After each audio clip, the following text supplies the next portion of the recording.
Hey everybody, this is Rydo and we're back to another live stream of video game news. Today is Monday, August 19th, 2024. So, I've had some more flare-ups of this seemingly permanent medium emergency that I am living with, which has inherently made it less possible for me to actually accomplish anything. Once again, interrupted me. There are particularly times when I have like free time, but never like a good 20 minutes even to play Yu-Gi-Oh! I tried to jump in here and play a game of Yu-Gi-Oh! On my Steam Deck, which would have been the only way I would have been able to play because I wasn't inside my house. And still I get interrupted, turn off the Steam Deck, that loses the network connection, and that effectively disconnects the game, which if I did that enough would probably get my account banned. So yeah, not making any real progress on any of the things Yu-Gi-Oh! Related, and I'm not really making a lot of progress on anything else. I did start working on a new chart. In this case, the goal is, instead of showing the chart that I'm going to show you in a second, for taking the top 100, potentially taking and sampling the top 100 games on SteamDB, and then comparing the games based on the past 24-hour peak concurrent players, which would always put something like Power World at a high number, or man, I can't remember the number one game. I should have that memorized. What this goal is going to do is just take the name of the game that's in the number one spot, drop the 24-hour peak concurrent players, because that is a level of precision that's actually not that helpful, and instead the goal is to have just a list all the way to 100 here of the top 100 whenever whatever day has been sampled. Then it's going to assign a certain number of points. So effectively, the thing on one sample date that is in the first spot should get 100 points. That is in the second spot should get 99, 98, all the way down to 1 point if you're on the 100th spot. Then it's going to take those points, hopefully, if I can figure out how to program it, and that's the real difficulty here, is finding the right query languages to search for every instance of a word, of a name of a game, and add up the points. But yeah, it would do that for roughly, I think, about 500 sample points, closer probably to 300. If I'm sampling it 3 times a year, 3 times a week times 52 weeks, actually it really should be somewhere around 156 samples as far as different days go. So I'm not even doing the math right. Yeah, it should be at most 156 samples. I could round that up to 175 sample points. What that does effectively, without getting into the weeds of this nonsense, this is a Google Sheets Excel sheet, is it removes kind of a less relevant comparison where you have games with massive amounts of bots, like man, I cannot remember the name of that game that's in the number one spot. Let's just go and look at it here.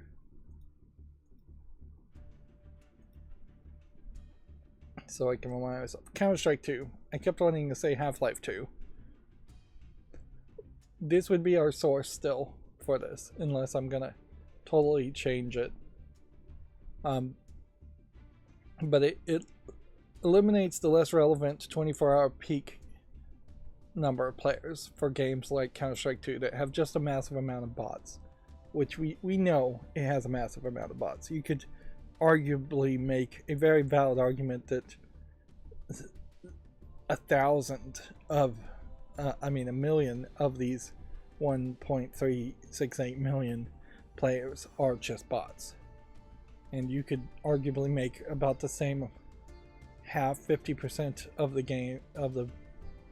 game's players here are just bot accounts and not a real human behind it, because you just see this massive drop off when you get to the fifth spot of going from nearly 600,000 players to nearly 300,000, and then you start to see a fairly large drop off even before you're in the top 20 of what is probably a more realistic number of real world players playing a game, at least to the point where bots are not viable enough that somebody would make easy to access, easy to duplicate bot systems.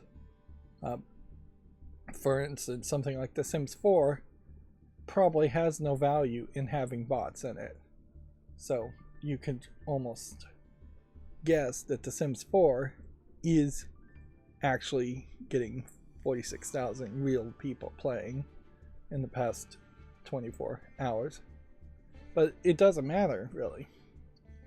Because if the goal here, and it's important to kind of restate the goal out loud, is to get an idea of what games are people actually playing and what games are actually relevant, it isn't that helpful to say, well, it seems to me, if I naively believe there are no bots, that every gamer is playing Counter-Strike 2, and we just know that's not true.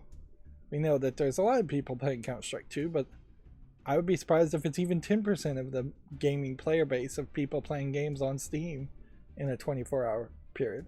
Also, I'd have to filter out some things like Source Base and OBS and Wallpaper Engine, which aren't really games. But yeah, what a point system will do is say that almost certainly for every single time I sample, Counter-Strike 2 will get 100 points.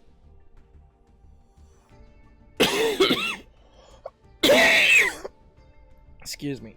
What that won't do, though, unlike the 24-hour peak numbers and using that as your source, is it won't shoot it far off the chart, because Counter-Strike 2 will just get 100 points every time it's in first place, whereas PUBG Battlegrounds here will get 99 points. And even the thing in the 100th spot will still get 1 point, where the range here for Slay the Spire getting 1 point is only 99 points away from Counter-Strike 2, whereas if you compare it by the peak concurrent, 1 point, let's just say 4 million players compared to, let's just say 18,000 players, you have a much wider range there as far as numbers to be compared, and that range doesn't mean much of anything.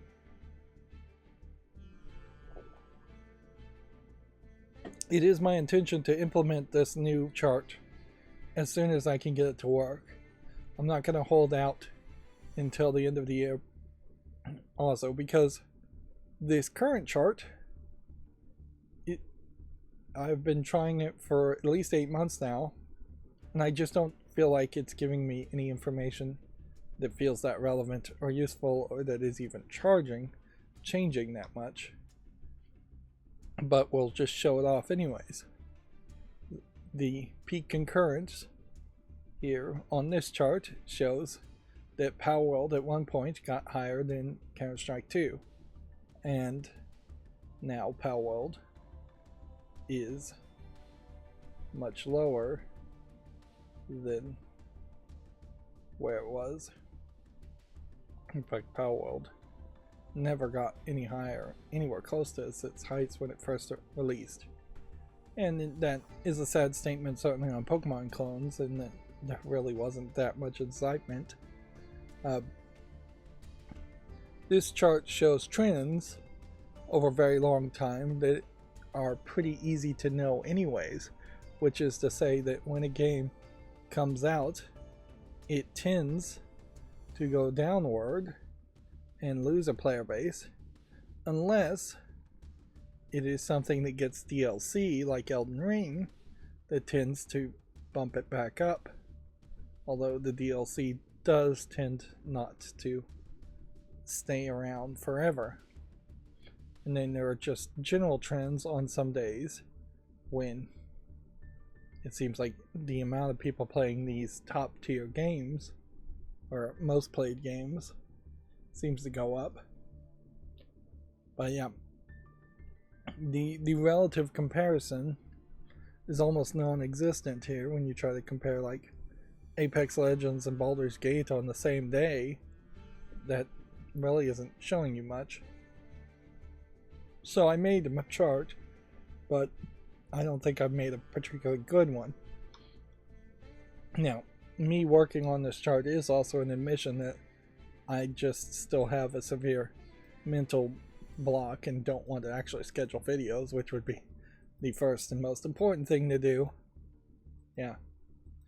If I could hire anyone to help me with my YouTube channel, number one thing would be to make thumbnails, and number two thing would be to have them schedule videos. Even with my macros that can automate the process, it's just not something, it still needs a level of babying, and I just don't want to sit in a chair and watch a macro work. There is still a consideration of sampling the new and trending games that show up on Steam instead of using SteamDB, which would give just random samples. Although inherently my new chart would probably very quickly push something that shows up only once on new and trending below the limit of like 100 games to talk about and show on the chart anyway, so that's probably not that helpful. It's going to be more, I suppose, akin to weekly top 10 sales charts,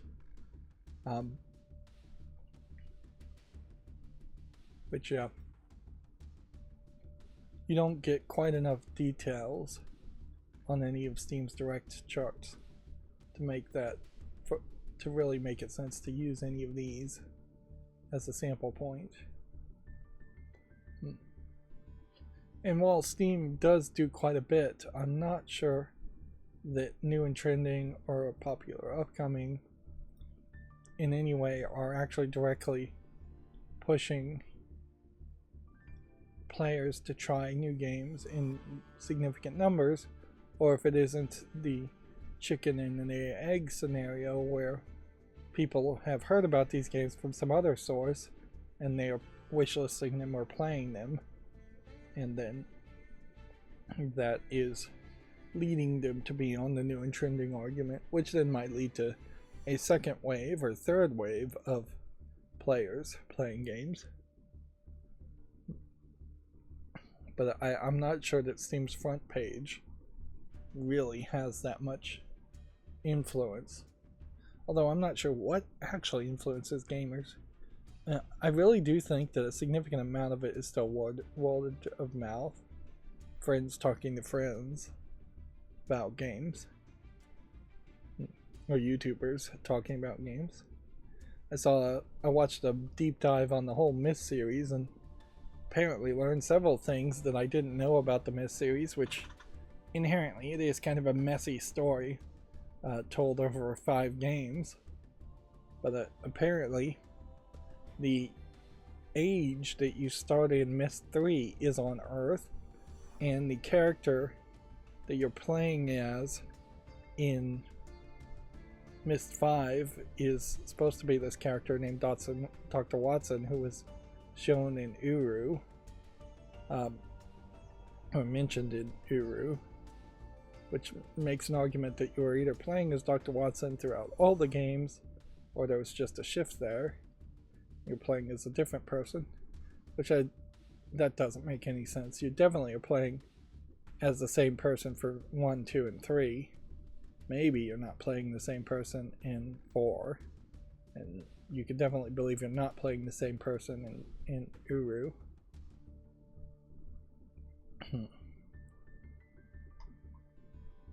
I want to also redo all of these interstitials, or get rid of them. I may just get rid of them, but the longer thought was, if any of these interstitial slides were going to be useful, which I thought they would be, it makes a lot of sense to invert this and have more of a visual theme that appropriately matches the visual theme we're going for in all the video game news, which is to have black text on a white background, not white text on a black background, although it is still very questionable. Again, if I had an artist that could make thumbnails, I probably would also hand something like this over to the artist and say, can we visually tell the story more than by text as far as the information that we're trying to source. I also made some progress on a completely updated version 2.0 on opening Video Game Chronicles news. Inherently, the move is to parallelize everything.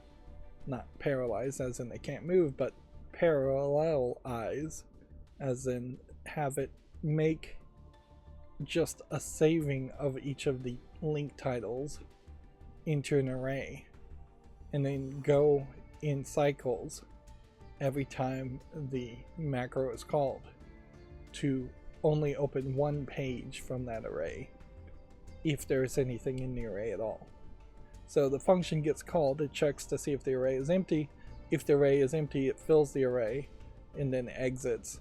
Then the function would get called a second time. Second time the array won't be empty. It's going to open up the least recent link that would be like down here, and then it's going to close the function, and then it's going to come around again.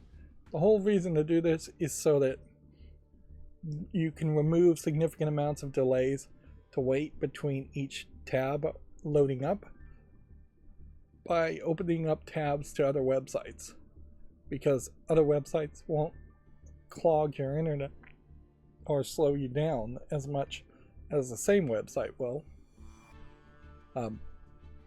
Now, this inherently, the programming this with UI Vision macros is also going to have you jump around quite a bit. Use this page that is showing all the links as an anchor, so that when new pages get opened, they will be in an appropriate order. So it's a much more complicated system, but in the end it will save me hopefully enough time to justify doing all the work in the first place, because it does take a while. Like, anything more than 5 minutes to run this macro and open all the news sources is 5 minutes that I will walk away, go to the bathroom, or do something else, which will turn into at least 20 minutes, usually closer to 40 minutes to an hour of just pure distracting yourself. And that is what we want to eliminate. I want to be able to open all the news very quickly and have it run very quickly so I can stay on track and not get distracted. A new Star Wars Outlaws trailer showcases season pass content. Okay, I imagine that is not something people are going to be in love with, but probably won't hurt Star Wars Outlaws as much as some of the other things they've done. Definitely feels like Star Wars fans are just a fickle bunch, and gamers in general tend to be a fickle bunch, so it does feel like very possibly there's just no pleasing Star Wars fans. And there is definitely an argument as far as what Star Wars fans are you even really trying to please. Are you trying to please fans of episode 3, 4, and 5? Or are you trying to please fans of 1, 2, and 3? Or are you trying to please fans of like 6, 7, and 8, or 7, 8, 9. Yeah, I guess it would be 4, 5, and 6 would be the original trilogy. I got the numbers all wrong there. But yeah, like trying to create a new audience with Disney Plus content, Outlaws does kind of scream like you're trying to potentially experiment with creating a new audience. And in fairness, the most enjoyable Star Wars outside of Lego Star Wars that I've ever played was Star Wars The Force Unleashed, which really was creating a new audience and a whole different style of character from what we see and I've seen in any of the other Star Wars stuff. And I definitely could see where fans of the Clone Wars cartoon and fans of some of the other cartoons like Star Wars Rebels may have just a different whole understanding of what Star Wars is. Final Fantasy 16 is getting a September release date for PC. I assume 16 is the regular game and not an online game. 14, I believe, is the online game. Is the base game plus its story expansions, Echoes of the Fallen and the Rising Tide, priced at $69.99. What's funny here is I kind of feel like 16 is also the medieval looking one, and well, that is rated M for mature. Yeah, it's the medieval looking one, but this screenshot barely even shows that. This is a kind of poor screenshot in my opinion, because it's just not the same style, the same screenshots we've seen before. We know Final Fantasy 16 was not received particularly well. It would be interesting to see if it was received a lot better on PC. That might send some kind of signal to Square Enix, but I doubt Square Enix is really willing to hear that message that they should be making Final Fantasy games on PC. Although, realistically, they should be making Final Fantasy games for PC first. If you're going to make a giant MMO RPG, well, not MMO, but RPG game, a JRPG game, that is supposed to visually be the best of the best, which is what I think Square Enix wants to do with Final Fantasy, and is supposed to be pushing all of the hardware as much as possible. It is kind of silly to put it on a PlayStation at this point.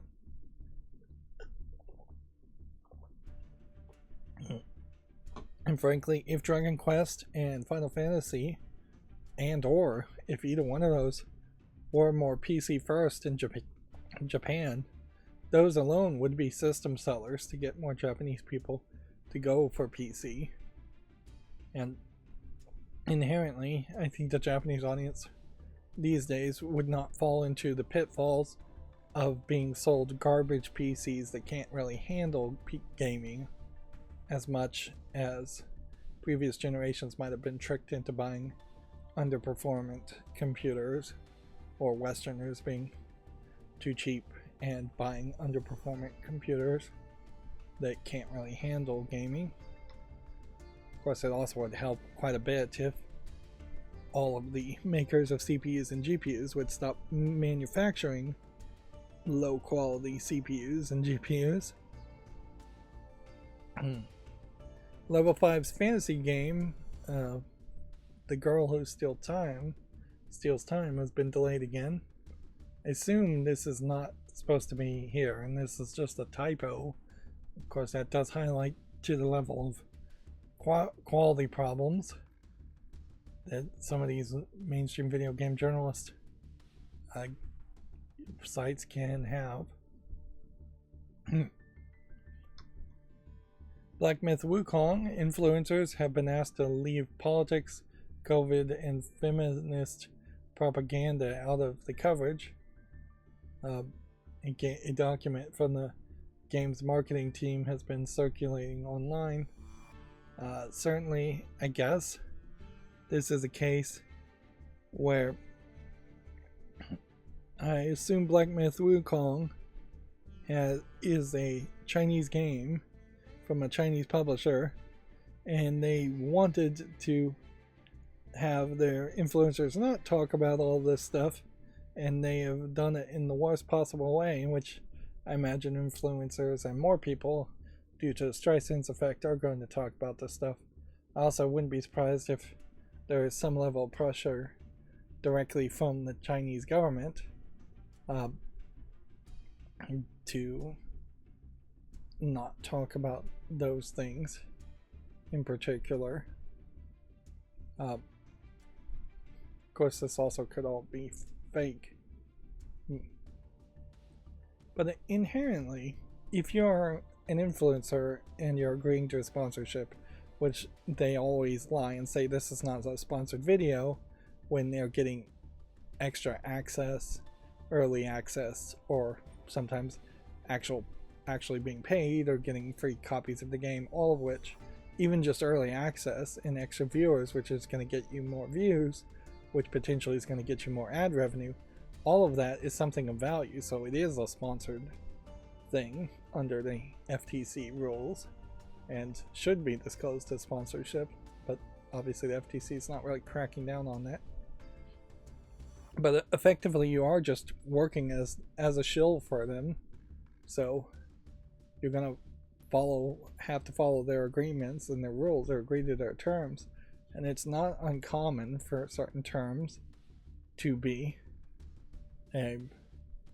avoided. So yeah, this seems fairly common that you would be asked not to, or you'd be told not to insult other influencers or players, which, okay. Not use offensive language or humor, okay. Now, not use trigger words like quarantine, isolation, and COVID-19. I could certainly see what they're thinking there, is that they don't want somebody making a joke about how China is the land of COVID. They don't want you discussing China's game industry policies, opinions, news, etc. Yeah, this definitely feels like this is them straight up trying to avoid being censored by China. Don't include politics, violence, nudity, feminist propaganda, fetishization, or other content that instigates negative discourse while discussing and streaming a game online. Yep. So it does certainly show that there is always going to be a level of censorship in any kind of sponsored footage you choose to watch, if you choose to watch sponsored footage. That's one of the things about not really being sponsored that makes it fairly easy for me, is that I can play old games that have no chance of actually being sponsored videos, and I can avoid anything that even begins to look like sponsored content. Of course, that gets me less views by far, but it also certainly speaks to what the Chinese government, or at least the managers at Black Myth Wukong, thinks about influencers. And they're not wrong, frankly.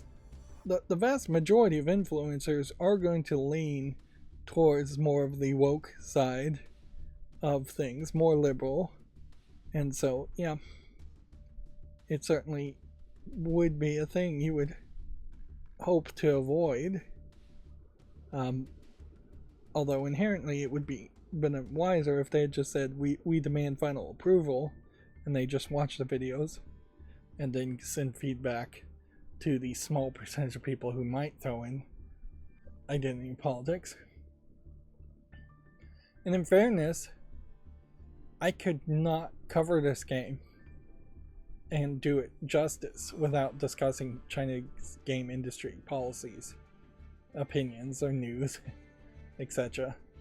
Because there is a major problem in the Chinese game industry as a foreigner looking in that makes it incredibly difficult for me to think any of these Chinese games will ever gain any popularity outside of China. And that problem is that there's just a heavy influence coming down to right to the levels of actual censorship to promote the Monkey King and Romance of the Three Kingdoms and a few of the Chinese classic myths and classic novels, and there's just not any momentum in China to tell new stories with new characters, or evolve new stories with old characters to make them interesting. Black Myth Wukong very much looks like a Chinese take on the Monkey King. Compare that to Dragon Ball, which is also a tale on the Monkey King. But Dragon Ball evolves the tale of the Monkey King fairly quickly into a fighting series in that you have Dragon Ball, Dragon Ball Z, Dragon Ball GT, and it goes on and on and on. And certainly the most recent Dragon Ball games or animes don't have any appearance or real connection to the Monkey King story. And yeah, that's a problem. A problem that I think even the Chinese people have to really recognize, that even amongst Chinese people, they're tired of seeing the 100th iteration of the Monkey King. It is very much the hopping vampire problem that I've seen with just watching a Chinese movie where they're telling a story around the vampire, and yet they have to add the ridiculous element that because they're Chinese vampires and it's a Chinese movie, all the vampires have their arms up and are hopping towards people in a ridiculous fashion. That is just something that has to be laid on the wayside. At a certain point, it is a little bit of cultural genocide that needs to happen in China. And China's very good. Here's me talking about China news in general. China is very good at committing cultural genocide, killing old cultures off. In other countries, they need to do a little bit of that themselves. And generally, we don't call it cultural genocide unless it's a government doing it forcefully against another culture. But yeah, we generally refer to it as just evolving. Stories evolve, fantasies evolve, and the Chinese government, being a very constrictive, totalitarian style of government, is not designed to allow things to evolve. And so, yeah, that's a long way of saying I would really struggle to talk about Black Myth Wukong. Now, I don't know how feminist propaganda would come into it. I think the Monkey King story pretty much exists devoid of females, as far as the several times I've seen it. So there might be an argument to say, hey, why are there no females in this story at all? And then COVID is easy to not talk about, but I certainly could see somebody wanting the freedom to make a joke here and there. Moving on, Ubisoft has cut 45 jobs at US studios behind X-Defiant and Rocksmith. So the layoffs continue deep into this year. We are approaching the third quarter, fourth quarter. I think we're approaching the fourth quarter of the year and still getting significant numbers of layoffs. Apparently the Silent Hill 2 remake is winning over fans based on YouTube response. Previous gameplay divided players, but new footage has been overwhelmingly liked. Which I guess it's good to see them going in the right direction, although inherently likes on a YouTube video may not mean too much, really.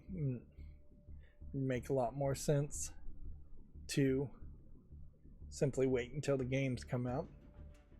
I got really bored and decided to go and try and listen to the Giant Bombcast and see if they're doing anything different, and no.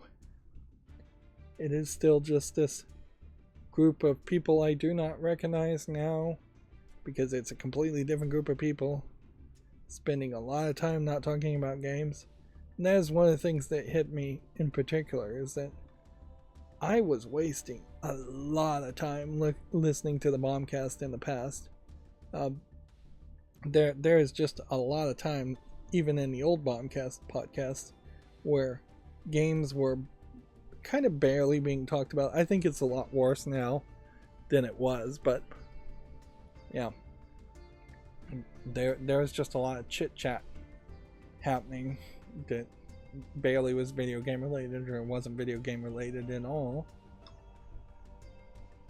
The Final Fantasy VII Remake director says Part 3 will be among the most loved games in the history of video games.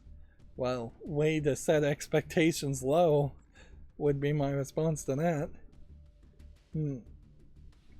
Yeah, inherently, I think I would rewrite this headline that it is saying, effectively saying, the Final Fantasy Remake director never plans on making another video game in his career and is going to retire after this, because that's about the only reason why you would say something like that. But yeah, either that or he is selling himself. Naoki Hamaguchi here is selling himself as somebody who is willing to shill and say anything in the effort to sell games. Of course, we have a long history of game producers and directors who have done that. Peter Molyneux being a great example of that. Todd Howard, another good example. The list of big game producers and directors that do say ridiculous things is longer than the list of directors and producers that don't. And at a certain point, you are just a salesperson in many instances as a director. So, yeah. I hope it lives up to that expectation. But even at that, for my own personal thought, I just don't know if there's any real relevancy here that I feel a real need to play the Final Fantasy VII Remake, or if it isn't just one of a almost infinite list of games that I can just miss and be more than happy missing for my entire life. Like, there's a lot of other games you can play instead of the 3 Final Fantasy Remake games. The emotional Hoyoverse president says sharp Genshin Impact feedback made his team feel useless, but Li Wei is positive the game's next update will win over unhappy players. Here's perhaps another too strong of a response from someone, and certainly this could be being translated from Chinese, so there may be a lot being lost in there, or there may very well be a case where the Genshin Impact criticism he's actually referring to is coming from much harsher, much more demanding players in, say, China than, say, in any other country around the world. There is just a different level of aggression and ways things are said in different languages from different cultures and from different people, and level of demandingness. Overall, I don't feel like Genshin Impact is doing particularly terrible. If anything, it still would be, in my mind, one of the top 3 most successful still running mobile first games. Speaking of mobile games, the mobile game that's now shut down from Shift Up, Destiny Child, one of their videos on their YouTube channel got recommended in my suggested feed from several years ago, which really is an indicator that the YouTube algorithm in the suggested feed has really started to change things up. And I'm noticing that they're starting to recommend some of the older stuff. They're starting to recommend different things.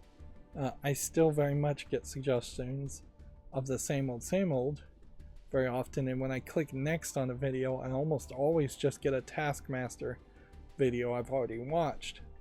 But yeah, the suggestion feed does seem like it is being tweaked to try and make smaller channels and older content that you might be interested be more in the mix versus what it has been in the past, where it was just suggesting either things completely unrelated to you that were just trending and very popular, or suggesting things you've already watched as almost 100% of your suggestion feed. And it does seem like they're making small updates to the YouTube back end. Nothing that's really going to change too much. And it does seem like they may have some small updates as far as who's in charge of announcing updates around the YouTube studio creators. Weirdly, YouTube never said anything about Susan Wojcicki, so I have to assume she actually died. I never saw any kind of correction there, and you would think somebody would put out a correction there, but yeah, maybe there will be some kind of in memoriam that's put out way too late on YouTube around that, but it seems to me like they, either because of her wishes or for some other reason, decide to go incredibly silent here. Now, here's a completely different point I'm noticing on this page. This page says it has blocked 207 ad elements by uBlock Origin, which seems like a crazy amount from Video Games Chronicle to be blocked. That seems really high. And uBlock Origin is completely disallowed now on Chrome. People have been saying it for a long time. I've been saying it for a long time. Moving over to Firefox is really your only solution to properly do ad blocking. Firefox, unfortunately, not even a great switch over these days, but it's your only option. And perhaps if there was a huge influx of new people using Firefox, they might start to send some influence to demand Firefox be a little bit better and less slow in loading pages. But yeah, Google with Chrome implementing Manifest version 3, pretty much intentionally to stop ad blockers like uBlock Origin, and I'm not sure it's actually adding anything else of value there. Nintendo has announced that the museum-focused Nintendo Direct is going to happen. This is for the Nintendo Museum that's due to open in Kyoto, Japan this year. Inherently, though, I guess that was today, a Nintendo-run Nintendo Museum in Kyoto, Japan is only going to show what Nintendo wants to show in the way Nintendo wants to show it. So I just don't think company-run museums make a lot of sense. It's always fine if a company wants to do that, but I wouldn't really go to the Lego Museum to get the full story as far as Lego's history either. Nintendo, I think, would probably hide more failed projects than the Lego Museum would do, though. I bet the Nintendo Museum is actually fairly small, being in Kyoto, Japan, and actually doesn't have anything, say, from the Virtual Boy lineup. Or they may not really care about the Virtual Boy. They may very well not want to show some other things they've done or shown. Well, hot on the heels of the Borderlands movie seemingly being a complete flop, people aren't even really bothering to hate review it or say anything about it. The 1993 Sega fighting game Eternal Champions is now becoming a movie. The Jurassic World and Detective Pikachu co-writer Derek Connolly is writing the film. I feel like a lot of times movies just aren't getting approved unless you can attach some existing IP to it, and that would be the only thing that would really make any sense here, because I've never even heard of Eternal Champions, and by the looks of it, I just don't expect that there would be anything here that you couldn't just make your own movie on here. You have a wolfman, you have a scantily clad lady who maybe has some kind of magic. It looks like there might be a wizard back here, and then you have more of a futuristic guy. Let's see. Here we have a long play of Eternal Champions. We won't watch all of this, but this might just give us a general idea of how many different characters there are.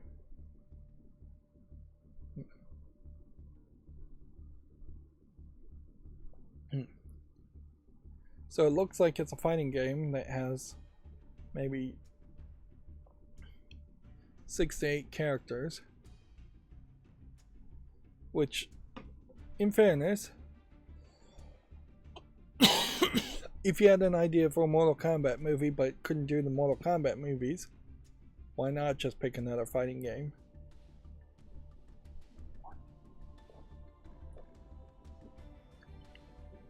But if this was going to be a fighting movie, I would say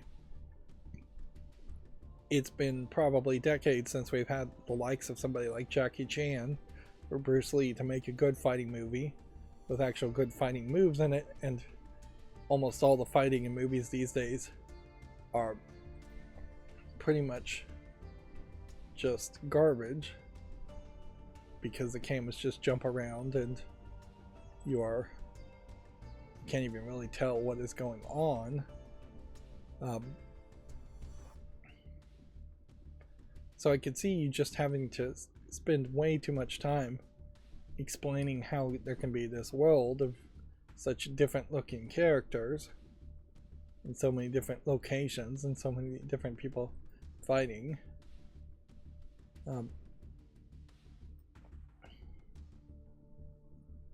Yeah.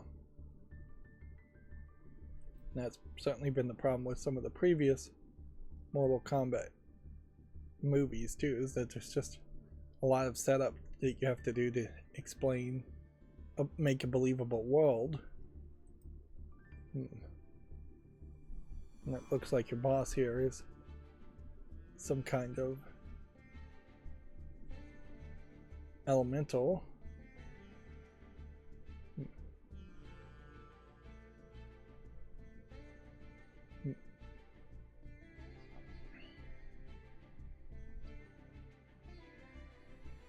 Yeah.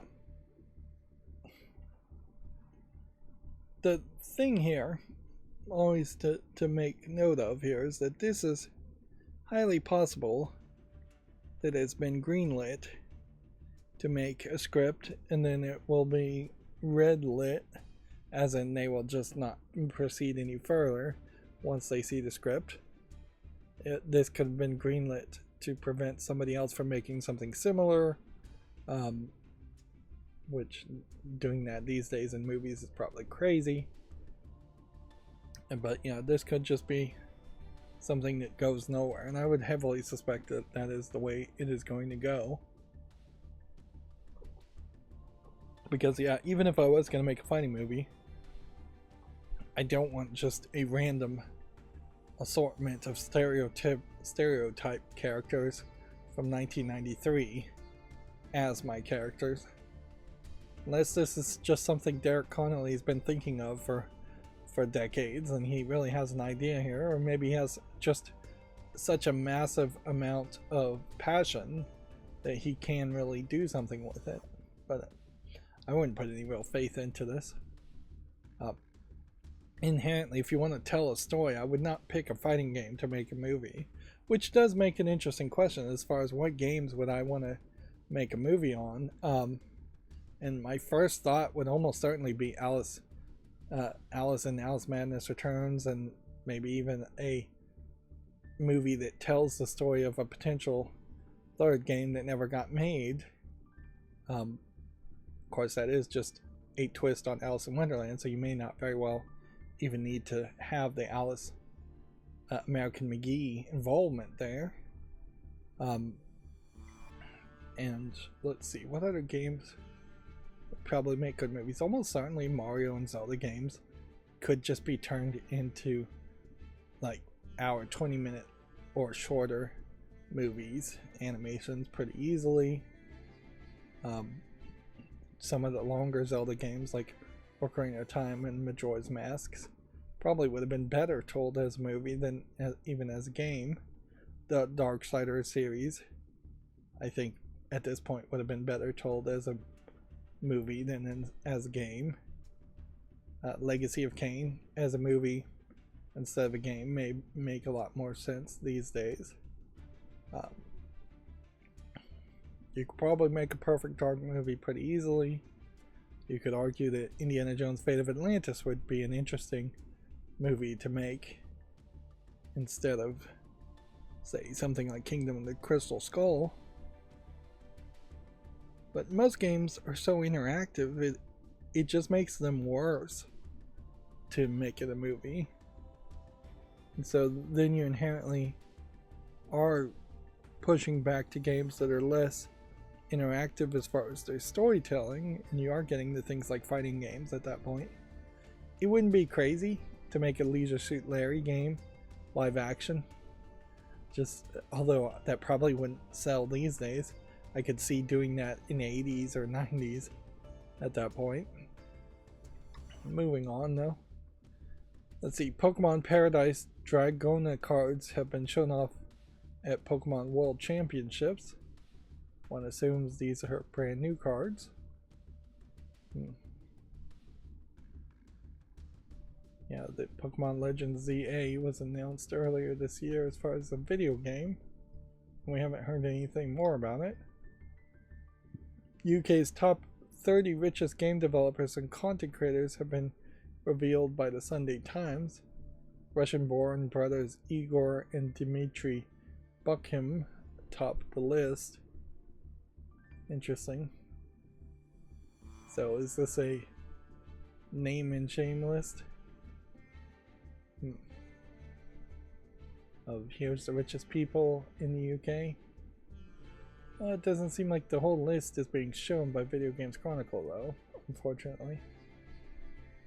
See if we can get the full list here.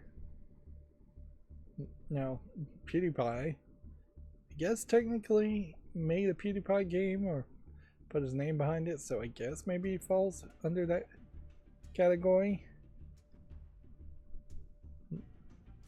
Of course, rich people go through a lot of work to hide the fact that they're rich. Candy Crush, GTA, Gary's Mod, Candy Crush, Raspberry Pi, not actually a game.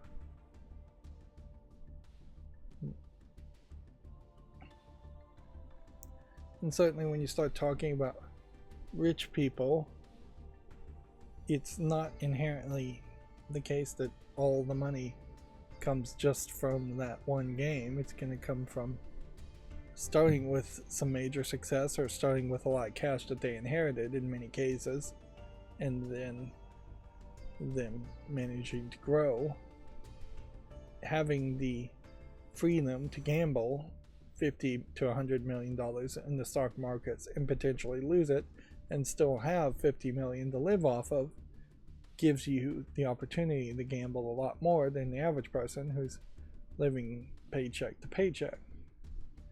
There is also, I think, a huge disparity in the UK in particular between very rich people, bankers, and the like, people living in London, and the rest of the UK,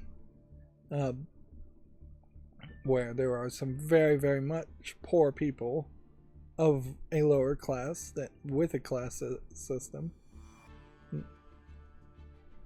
It is also Yeah. I guess PewDiePie has some companies in the UK, so they're including him, although the vast majority of his money has not been from actually making video games, but instead making videos about video games, which is a very different thing. Now you might make an argument that PewDiePie hasn't hired that many people, so perhaps he's not spreading the wealth as much as he should. And I think certainly there's perhaps a bait and switch that's happening here, in that they're throwing video game company rich people under the bus to hide or not mention all the other kinds of rich people in the UK that probably are a lot worse than video game companies are. Hollow Knight Silksong won't be at the Gamescom opening night live, according to Jeff Keighley, which I believe that starts either tonight or tomorrow. Yeah, Tuesday is tomorrow. Yep. We'll leave it at that. Video game actors want less secrecy over projects when explicit scenes are involved. I assume when they say explicit scenes here, they are talking sex scenes, because I don't know how you use the phrase explicit other than that.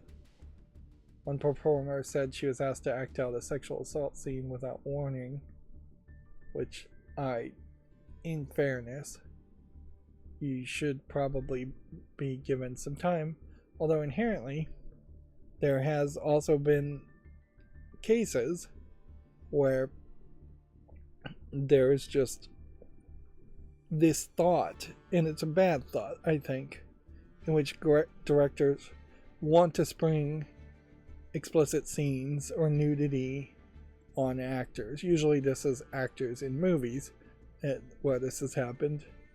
They want to spring it on the actors at the last second, so if they say no, they've already shot all the other scenes. If they try to renegotiate for more money, they can just say forget it. If they're so offended and they just immediately quit, you'll get most of the scenes set up. And some of that's the right way to probably shoot some of this, is to shoot the explicit, highly emotional, violent sex elements on the last day of shooting, and make it the lowest priority type of shot. But there is also certainly an argument that you should be properly informed as an actor as far as what is going to be asked of you and what is going to be expected of you, and having things sprung on you is not appropriate, regardless of what kind of scene it is. And I will give the whole trigger warning some credibility here, is that if you have an actor who has not told anybody at all that they were sexually assaulted, and then you're asking them to act out a sexual assault, well, that's gonna suck for that actor. And yeah, it should be told. There should be some warning there. There should be some negotiation there. So unsurprisingly, I side with the video game actors here, in that these things should be a thing. Now, this is from the BBC side of things, so the current SAG-AFTRA strike probably has nothing to really do with this. And yeah, it is also worth pointing out there's very few cases of actual sexual assault that end up in video games, so I don't know what they mean there. It could be as much as a forced kiss, or it could be, well, it could be as little as a forced kiss all the way down to a brutal graphic rape. It's just seems like maybe some of this is getting filmed for perhaps no reason other than the director wanting to film it. I don't think there was any kind of assaults.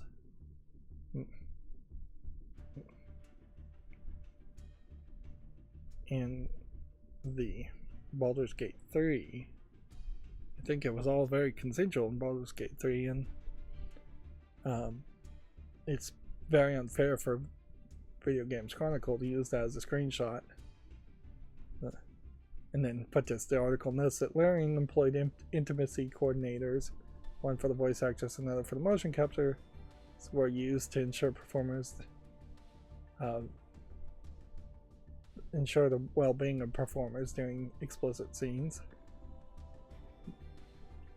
There's an argument certainly to have a person's agent on set at that time. Of course, that would mean the agent is not doing its job at that point. So, but just on set at all times. Maybe even a union rep of some sort. Again, though, this is BBC, so maybe there's less of a union, maybe there isn't a union at all. Honestly, and when I think about like the adult games I've seen, like Kotaku games or Airs, I think it's Airs Labs games, I don't think there's any motion capture really happening in any of that too.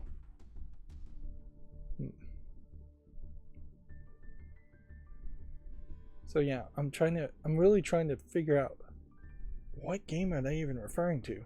It wouldn't be approved by the ESRB. It would have to just be some element to some game that would never come to a console.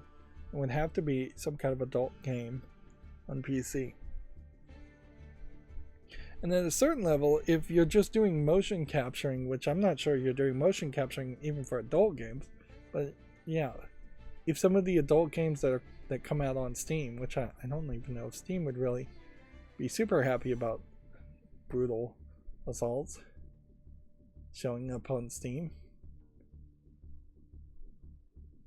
Yeah, it would almost certainly have to be an adult game to start with. And at a certain point, if it's an adult game that is acting you to do an assault scene, I wouldn't really call that without warning. But yeah, I just don't have enough details here, nor is the scrolling down here.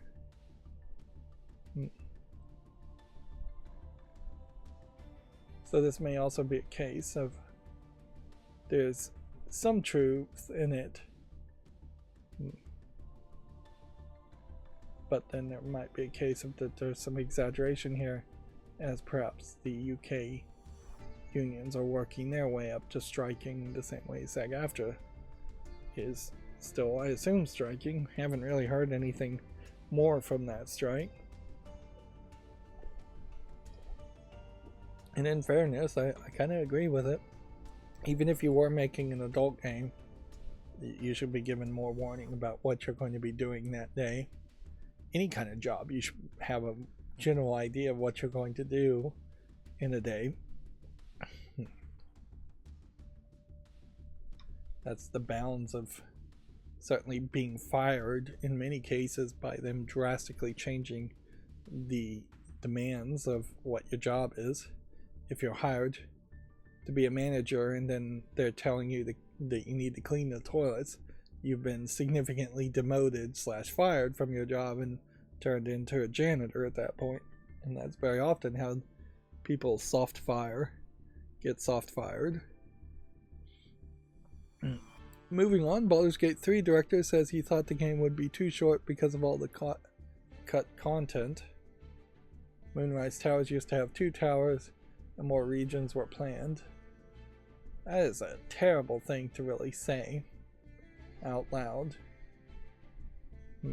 And certainly I don't think anybody complained about the length of Baldur's Gate 3, but they might now. Yeah, I never heard a single complaint about Baldur's Gate 3, so why say that out loud? Even if your game is a massive success. Alright, that's going to bring us to the Komatsu articles, and it doesn't seem like I have too many of those, so I don't know if that's because there really aren't that many articles that came out over the weekend, or if something else happened. I was running my macros a little bit to test them, so maybe I opened up some news we may have missed a few things.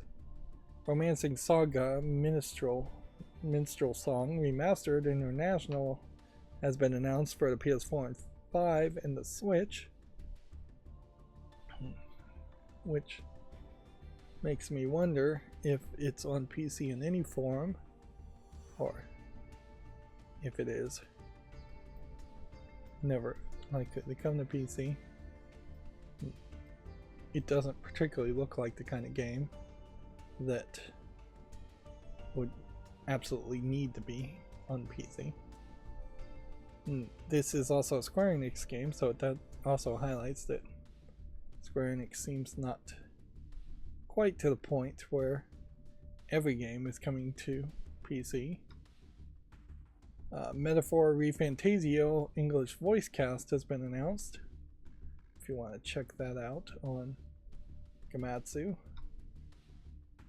And then Fantasy Life I, The Girl Who Steals Time, has been delayed to an unannounced date. I guess it really is Fantasy Life I. Interesting. Because you just wouldn't misspell it that many times. Although you could certainly make a copy and paste error over and over again. But it was spelled this way on Komatsu, it was spelled this way on Video Games Chronicle, so I have to assume that's not a typo. Apologies for implying it was. Bleach Rebirth of Souls has yet another character trailer, this time of Chad. Chad being one of two characters, the other being Orihime, who I think a lot of people like. I liked quite a bit, but unfortunately just don't play quite enough of a role in the Bleach anime series in particular. And I think that is kind of the problem with Bleach in general, is that they introduced Bleach originally with Chad, Orihime, and Ichigo's father and his two sisters, and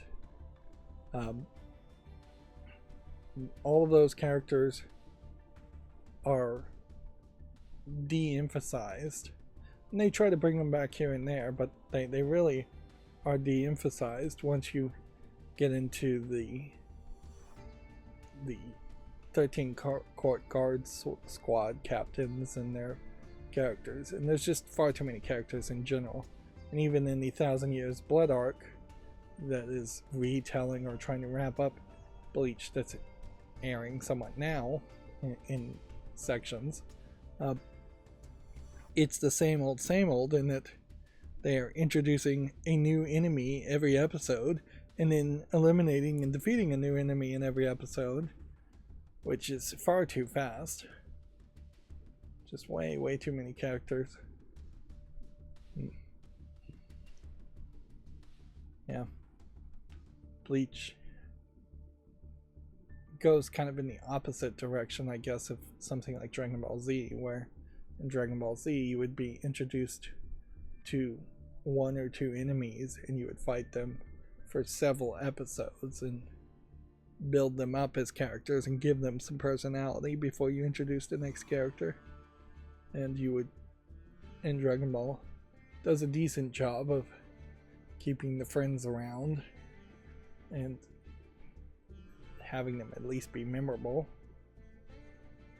You could do a whole spin-off of Chad and Orihime as characters, and make a whole spin-off show if you wanted to.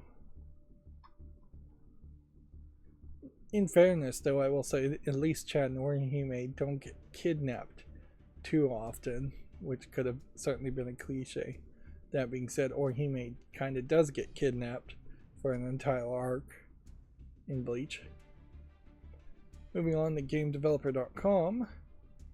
Apparently, it was a nightmare porting process that drove Hack developer HAAK Bling Game to cancel the Xbox version. Bling Game claims Xbox porting process for Hack was the worst it has ever had to deal with and was so taxing that killing the port was the only option. I feel like this might just be a convenient excuse on the case, of Bling Game. I certainly have not heard anybody else echoing that sentiment, but I suppose it is actually a little surprising when we haven't heard this story before, because if you're making something PlayStation first, if you're making something Nintendo Switch first, if you're making something mobile first, if you're using an engine that doesn't really port to the Xbox for some reason, it's some in-house engine, then yeah, it probably should be fairly difficult. But if you're using Unreal Engine 3, 4, or 5, if you're using Unity, if you're making something to run on a Windows computer in the first place, the porting process should be relatively pain-free to make an Xbox version of the game, because the Xbox, more than any console, is really just Windows and just really just PC hardware. And I certainly haven't heard people making a lot of complaints or statements saying Xbox Series X is weaker or less capable than the PlayStation 5 is. If anything, I would expect it would be more difficult to port a game to the PlayStation 5 or the Nintendo Switch. Nintendo Switch, very believable, and I have heard people complain about how difficult it has been to port to the PlayStation, to the Nintendo Switch. So yeah, this feels like this is probably just one team messing up and struggling to port a game, or just using that as a simple excuse. It would be interesting if several other people came out of the blue and agreed with them and said that the porting process was really difficult. But I think really Microsoft would bend over backwards to help people port games to their console. But maybe they don't always do that. I know they do it for some games. I know that they straight up will give you programmers and money in some instances. Well, I think they do that. I think I've heard them doing that. I won't say I know for certain. But yeah, if Microsoft wants your game to be ported to their consoles and really wants it done, they will make sure it gets done. I can say that much. Apparently, a survey reveals that devs consider generative AI double-edged sword in game development. I don't think it's even a double-edged sword. I think it is a single-edged sword that is pointing in the wrong direction, 100% negative, with no positive element to it at all. It's simply laziness, which inherently that is something that also occurs to me, is that if I was to try and bring in somebody to help make thumbnails or something for my YouTube channel, I would have to be very careful to make sure they know they cannot use generative AI at all. And in general, I wouldn't want somebody working with me in any fashion that has an inherent level of laziness, or generative AI sounds like a good idea. In fact, in general, if you're hearing anybody talk about generative AI in your industry, that's the lazy person to look out for, because a lazy worker, although perhaps a good hire in some instances, usually is also going to be a problematic worker. They're going to find ways to blame other people for their mistakes. They're going to find ways to do things that are not acceptable out of laziness, and they're just not going to be like go-getters, for lack of a better term. And in a creative aspect of running a YouTube channel, that's just not going to work. Besides, I'm already the laziest person that should work with me, since I love to automate things too and be lazy in that aspect. I'm going to leave the rest of this article for you to read if you're interested at gamedeveloper.com. Here's the same articles over graphic scenes. It's funny how one site uses explicit, another uses graphic. In video games, using graphic is probably the wrong word to pick.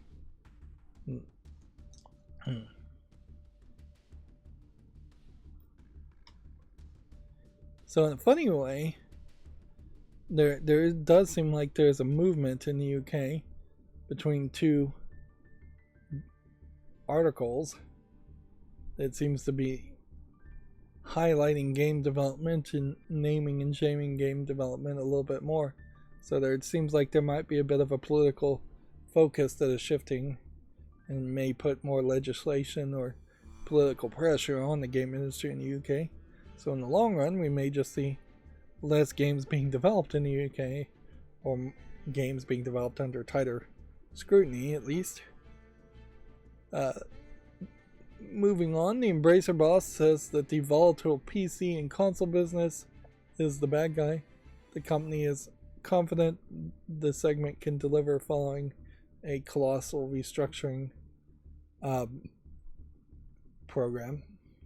So effectively, if I'm going to understand and interpret this headline, he is saying it's not his fault. Let's name and shame him. Lars Wingforce is saying it's not his fault that he acquired way too many companies and had no plan, and Embracer had no plan really to actually make and release games to offset the massive amount of money that they were acquiring, or had no real money in the bank to acquire these companies, and was effectively, I think, putting out loans, taking in loans to acquire companies in the form that they may be selling shares, or in the form that they actually were going to banks to get loans to have cash to acquire companies. Which, yeah, this is backpedaling, and this really shows that Lars Wingforce has not learned his lesson. And from this headline alone, I know Embracer Group is not in a good position that they actually will ever succeed, because he is just going to blame their own mistakes on somebody else and not learn from it, which this is directly opposite of what he was saying even a few months ago. So he's trying to do revisionist history in his own mind, or at least in the public's mind. Meanwhile, Lars Wingforce is justifying that he's not the bad guy, when clearly, if there is a bad guy, he is it. Hundreds, if not thousands, of Embracer people have been laid off. Companies have been sold off, which has led to layoffs, or at least some level of uncertainty in those companies. And actual gamers have been served absolutely zero by these actions too. These acquisitions have not led to any game actually being released or made that I can point to. But I guess I'll leave it at that. Let's see. Quali releases an Arabic version of mobile games platform for Mina devs. I don't recognize any of the names here at all. It's an interesting logo, just a handprint. But yeah. The African MENA region. Let's see. MENA probably stands for something. Middle East, North Africa, I think might be it. Middle East and North Africa region. Yeah. So yeah, there's this growing European Union-like organization in MENA, the Middle East and North African countries working together. And of course, there are significant language and cultural barriers that have to be addressed in trying to release games in those regions, and in particular trying to monetize games in those regions, other than just targeting Middle Eastern Saudi princes to play your game. as a whale. Ubisoft cut 45 jobs across the Cary and San Francisco teams. And since I'm just remaking all of these macros to new versions, I'm not really going to try and figure out what's going wrong as far as why it keeps opening the Informer page there. The Quantic Dream writer Adam Williams had departed to start up his own new studio. This is somewhat older news. Still feels weird to have a writer start a studio who is the lead writer on Detroit Become Human and Star Wars Eclipse. And he's working on something, quote, very special. It might be a Star Wars game. That's somewhat believable, but I kind of doubt it. Iron Galaxy's co-CEO Adam Boyes is going to exit after an 8-year stint. It's kind of crazy to be a co-CEO at any point. But Boyes was vague about what he'll be doing. Yeah, he seems fairly young to be a CEO in the first place. And yeah, it's actually surprising to even have this level of puffiness / fatness in the face and be a CEO. There is so much of just a subconscious presentation element to CEOs and upper managements, and that people that get hired to be CEOs or to be managers are very much stereotyped as tall white guys who are somewhat skinny. I wouldn't say, looking at his shoulders, he looks particularly that fat, but he is also angled in such a way that makes it very difficult to tell. I would certainly also point out that clean shaven tends to be perceived as more successful from what I hear. Yep. There's just a stereotype in the minds of people, and a lot of times a lot of the decisions under management is just who do you like, who are you stereotyping, who feels more like you or looks more like you. So my suggestion to Adam Boyles is shave that off, go on a low liquid starvation diet and see if you can get your face to be more sunken in. Don't kill yourself on it. Perhaps go on a diet in general. And I would also say you've got quite the forehead here. Maybe stop dyeing the hair, which I suspect is not actually that color, and maybe even go for a wig to cover up some of this forehead. Otherwise, not a terrible picture, although it is kind of weird to be at the level of CEO and still not be wearing a full suit. Anyways, I'll leave it at that. The Epic Games Store also debuted on Alt Store, Android, and iOS devices in the UK. I have heard nothing more from it, so it doesn't seem to me like the Epic Games Store was capable of coming out and saying they saw a massive increase in Fortnite downloads of Fortnite players immediately after. They almost certainly will say that they saw some kind of increase at some point, but the longer they have to wait to say they saw 1 million new players on Fortnite on iOS devices or Android devices, the less impressive it is going to be. Speaking of Android and less impressive,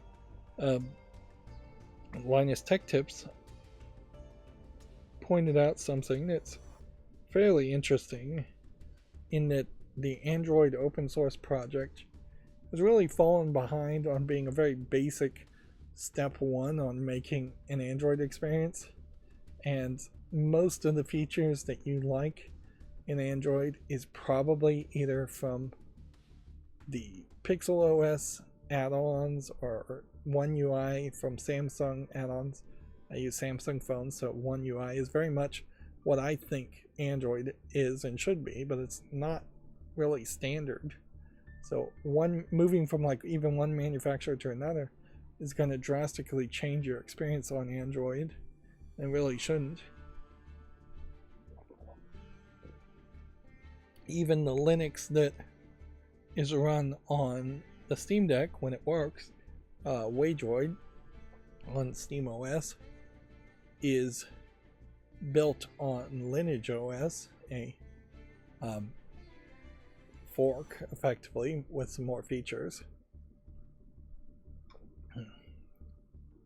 Yeah, I definitely think I'm going to get rid of the end of show, and the default list definitely needs to move around to the end, because I'm never going to really want to do default list cleanup.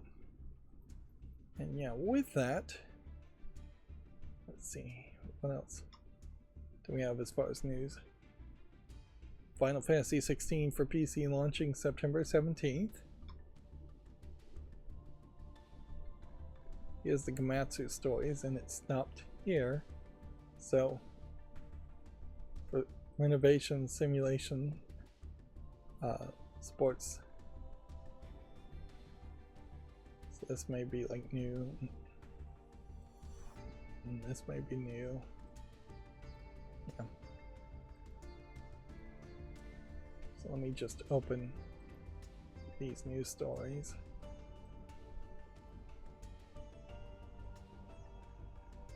Some of this is actually very important information.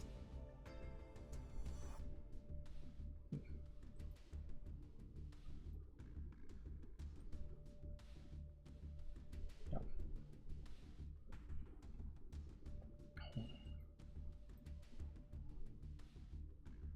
We can skip some of this.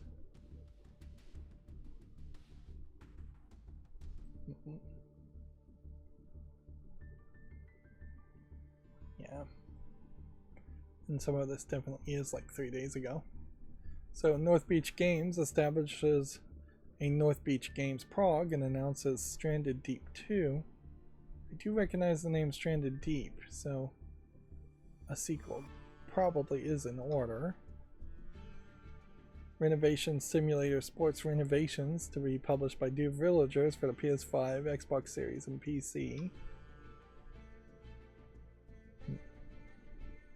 Interesting whether this really will be a game or not.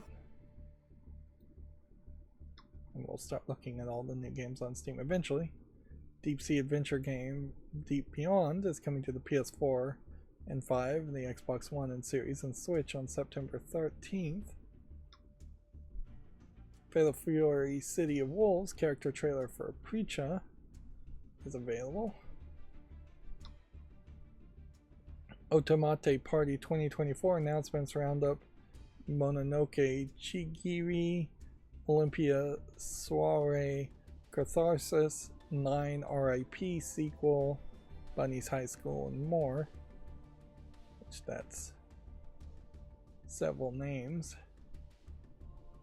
But I don't think I'm going to spend the time to try and go through all of them at the moment. These all would be Otomate visual novels, young maiden visual novels for teenage girls, effectively. Or at least they're said to be for teenage girls. Who knows who's really reading them? Apparently, Bully has been rated for the PS4 and 5, Xbox One and Series, and PC in Taiwan with an update. So, Bully Scholarship Edition is already available on Steam, so this might be some kind of slight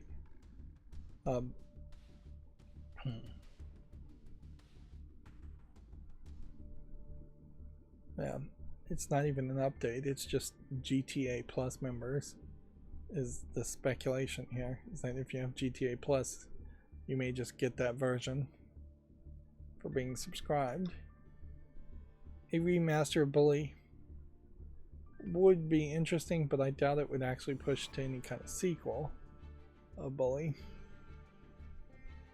Sky Ocean's Wings for Hire launches October 10th. This is also coming to Steam.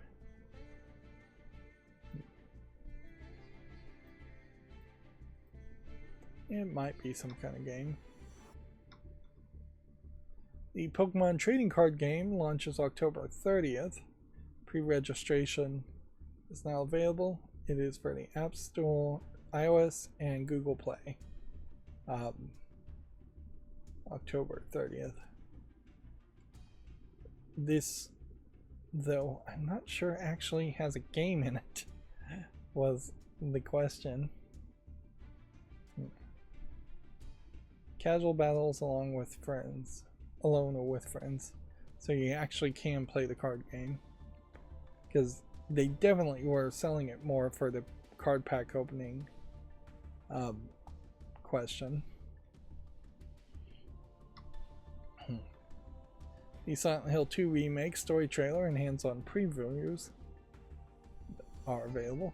People seeming to like what they're seeing. And then Crimson Desert Whitehorn boss battle gameplay is available on Komatsu.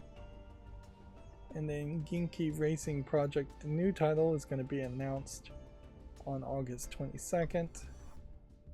And then the original Resident Evil 2 is coming to Good Old Games on August 27th.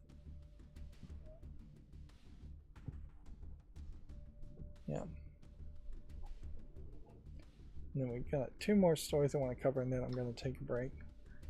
The rhythm action game Mellowbot, A Last Song, has been announced for the PS5, Xbox Series, and PC.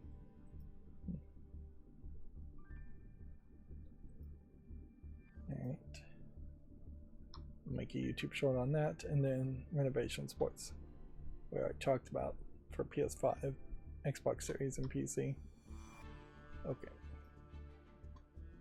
So that is going to put me in a good position to take a bathroom break. We almost managed to avoid doing this. So I'm going to pause the recording and I'll be right back. Okay, I'm back. So,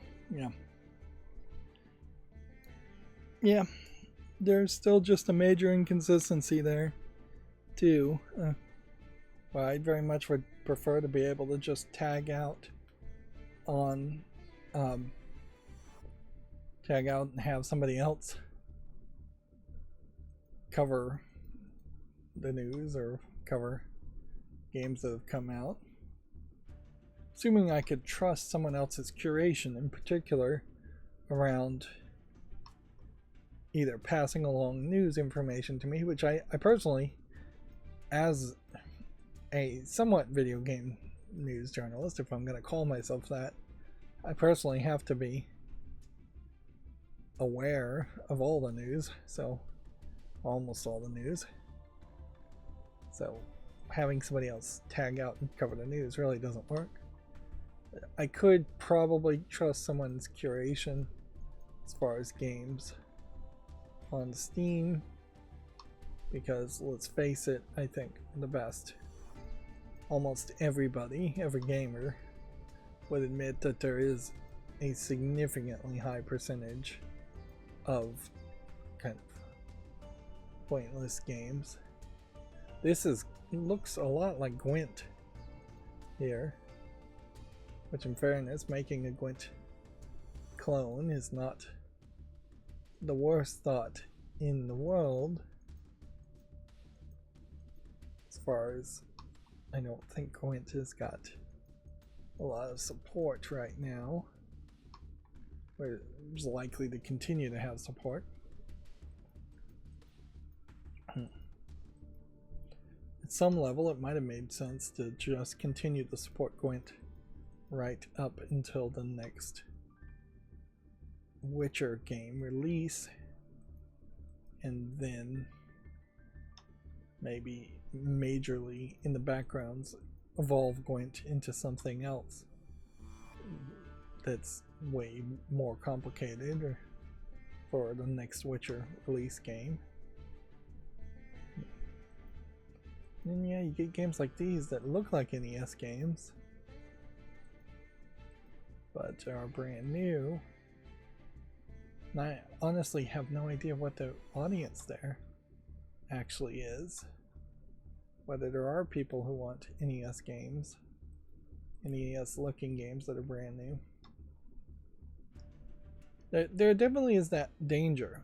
Well, I would mostly recommend putting a RetroPie build in the hands of younger generations. Interesting visual novel here. Fast and flirtatious LA drift. All girl on girl visual novel. Very rare you see a Western Yuri dating sim or visual novel, Yuri being girl on girl in Japanese. At least being the phrase used in Japanese visual novels. Like, yeah, I guess there is a bit of a danger that if you have kids play the same NES era games and really fall in love with them, they may only love those games and not evolve as they get older to play more modern games.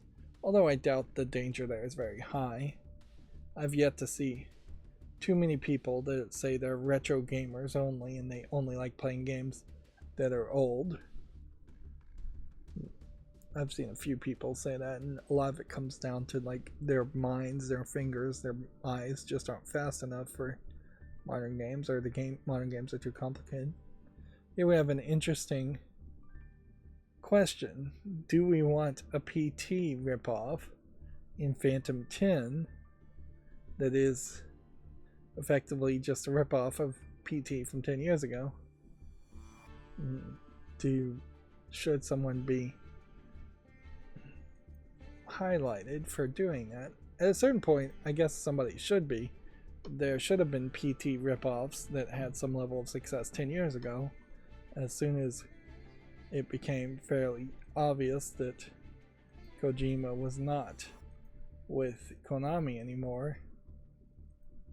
I want to say yes to this, but the screenshots aren't showing me enough to say yes to it.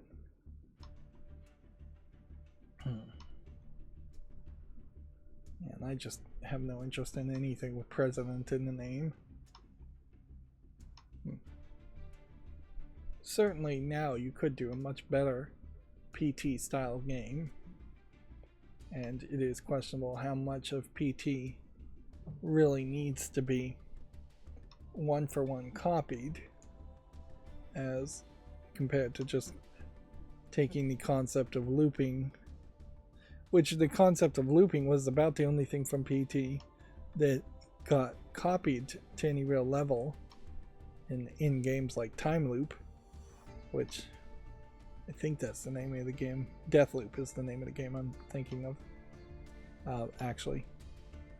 And yeah, Deathloop was over promoted and overhyped and did not sell well. There were some other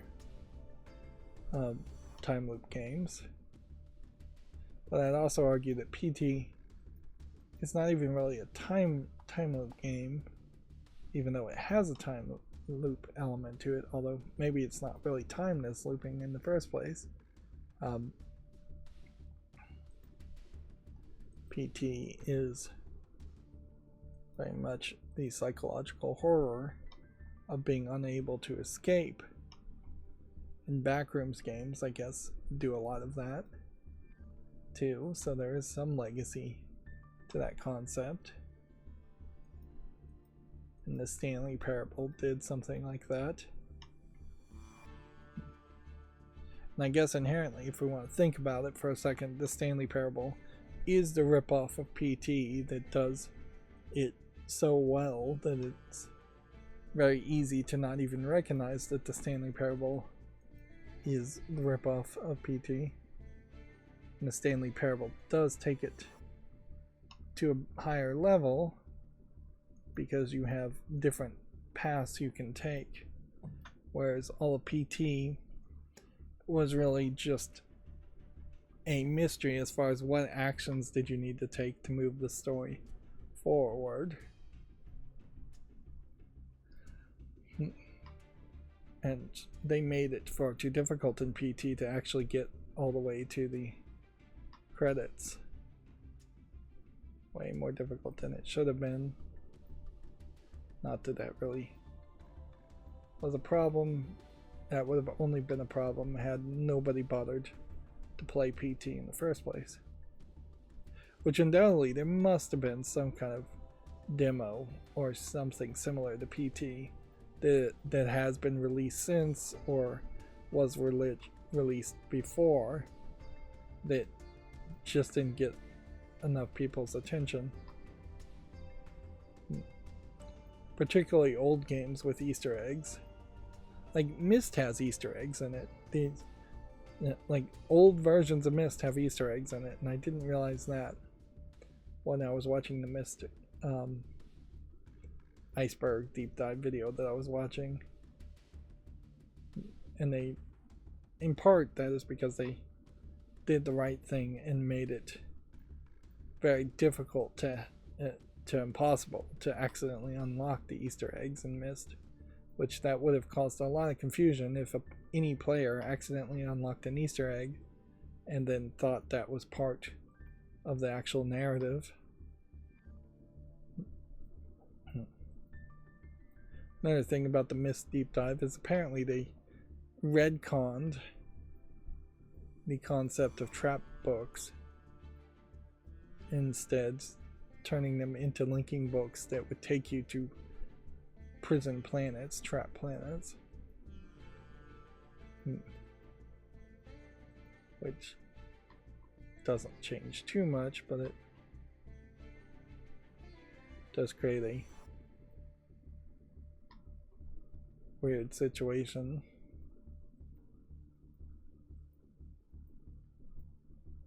As far as retelling the story of the first game. Still not sure any of these dance games actually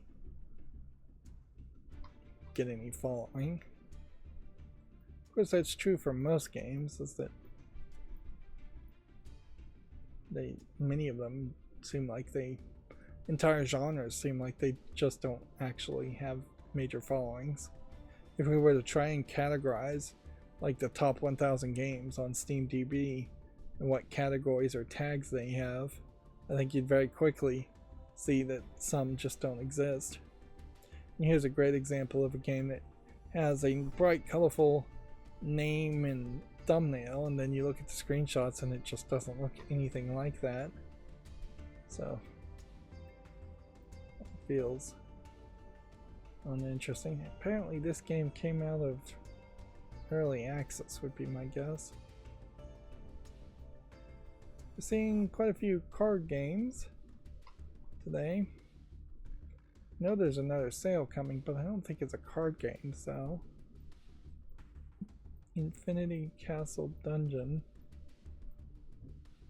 Nope. Last Farmer Prologue. Toilet paper, please.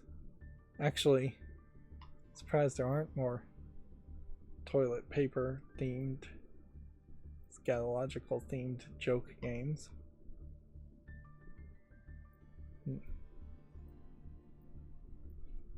Overwhelmingly positive, this game. Why is it overwhelmingly positive? Doesn't look particularly that interesting. Alright, well, I'm gonna admit defeat on why that would be so well received and just make a YouTube short around it.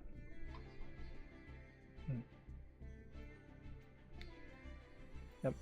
This last week I was, according to YouTube Recap, put out 26, probably almost 100% of that would be YouTube Shorts. 3 streams and maybe 5 videos. So 18 YouTube Shorts at least. And Riven Remake was one of the games, and it got a massive 400. I just recorded footage of Divide by Sheep 2. Interesting. The sequel is coming out, or has come out, with very little advertisement. That being said, I can't say I would particularly recommend Divide by Sheep. It wasn't a particularly great puzzle game. I didn't really fall in love with it like I should have for any puzzle game. Just found it monotonous.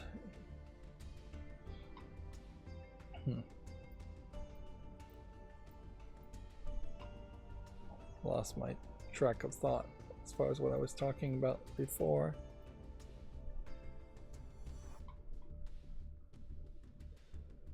Gun pimp my weapon. Nah, I think that'll be a no. But yeah. Oh yeah, I was talking about how Riven's YouTube short got like 400 views. For a YouTube short, that's actually fairly high. Of course, anytime a YouTube short actually succeeds, I usually don't have any clue as to why it would succeed. Riven is the one exception where that makes sense. I know that there is a high fandom as far as Mist and Riven, so that would make certainly some sense there. I think I have gone full circle. Yeah, I have. And yeah, I can't really blame anyone other than myself as far as pre-recorded videos not getting any views when I haven't scheduled any of the pre-recorded videos. Yeah. So I guess I will quickly scroll down through my Twitter feed and just see if there's anything of big importance to talk about. Yeah, increasingly I am not covering big news I see from Twitter. I'm not even considering that. Here, the Apple II version, which I think is being made right now of Riven, is being updated, and it is effectively, I can't get it to open up because I've modified it so much. Anyways, an Apple II vision of what Riven would look like is nowhere close to being acceptable level of visual quality by modern standards.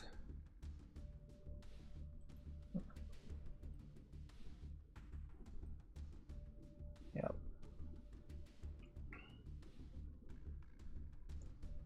And frankly, I shouldn't even bother to scroll down. I still have not worked on Twitter to make it look better as far as the way it should look. I like the fact that it's stretched out. I don't like the fact that it's all being squished here into. The Nintendo Museum is going to open October 2nd. I would assume that you probably shouldn't go to the Nintendo Museum unless you can actually speak Japanese pretty fluently, and even then I think you probably shouldn't go in the short term because they're going to be upset about foreigners showing up to what effectively is probably more for local Japanese people. And we can see Gearbox officials retweeting Claptrap / Borderlands film. One of the things I saw another review on Borderlands is just how none of the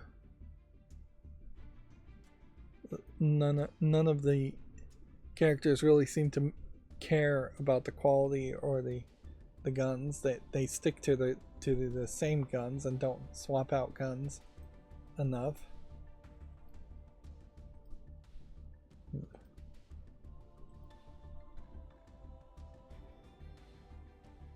Let's see. Trying to open the image here and I can't figure out. Open link, copy link. There we go.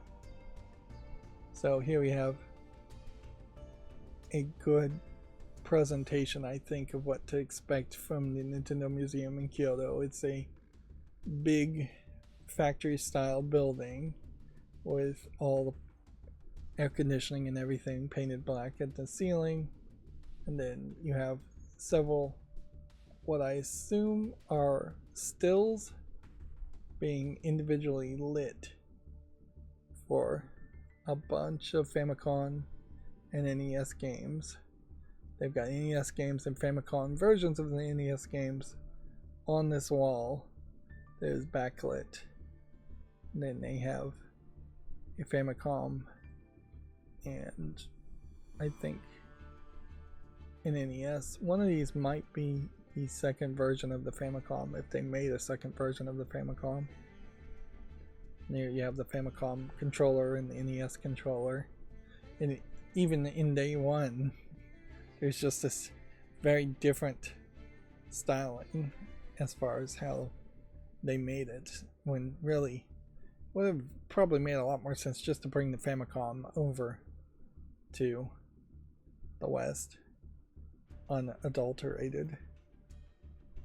But that definitely isn't much as far as in terms of pictures. And I imagine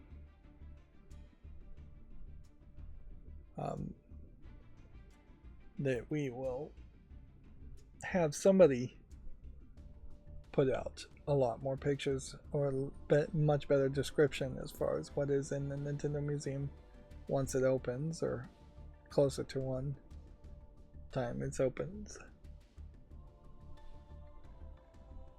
Here's an interesting question. Komatsu fairly frequently, every couple of weeks, reminds people it's a one-man organization run by this one person. Give them a follow or retweet. Yeah, if I was to do that for my channel, I feel like that was a lot of e-begging. It definitely is e-begging, certainly, but is it the right kind of e-begging? Is it the right way to self-promote yourself and advertise? To remind people, hey, this is only one person doing this. So as a YouTube content creator, I'd almost certainly put it at the end of videos if I was going to do it, or in the video somewhere. Apparently a free Funko Fusion demo is now available on Steam, and Mega Man has been revealed as a playable character.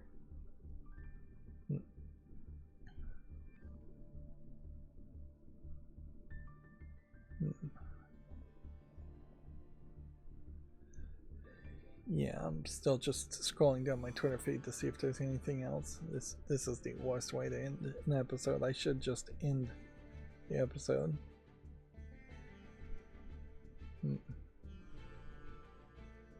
Oh yeah, the Elder Scrolls Castles is also, I believe, coming to PC, which is really just Fallout Shelter, is how I've heard it described. Fallout Shelter, but if you like Elder Scrolls.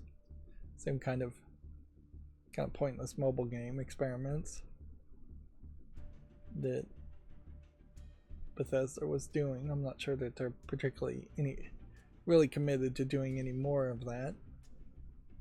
It wouldn't have been a terrible thought if they had stuck with Fallout Shelter and Elder Scrolls Castles and just continued to make mobile games as a way of showing that at least they're capable of making something.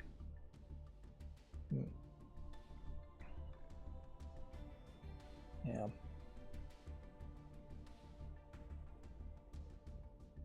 I think with that, I'm going to have to assume that there is just no more content.